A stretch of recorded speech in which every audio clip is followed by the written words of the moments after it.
Kas soovid parandada oma kodu õhu kvaliteeti looduslikul viisil? Tutvustame teile mõnda lihtsat, kuid tõhusat meetodit, mis aitavad puhastada siseõhku taimede ja looduslike puhastusvahendite abil.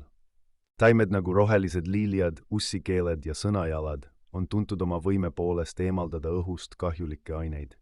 Need taimed ei aita mitte ainult õhku puhastada, vaid loovad ka rahustava ja lõõgastava keskkonna. Looduslikud õhupuhastajad nagu sidrunivesi ja eeterlikud õlid võivad samuti aidata värskendada õhku ja eemaldada ebameeldivaid lõhnu.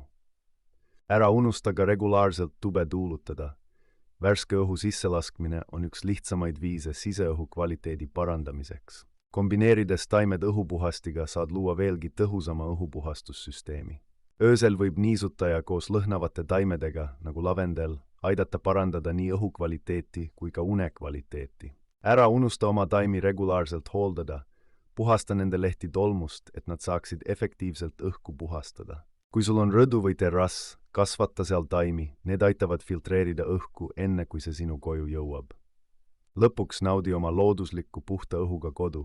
See on tervislik nii sinu kehale kui ka vaimule.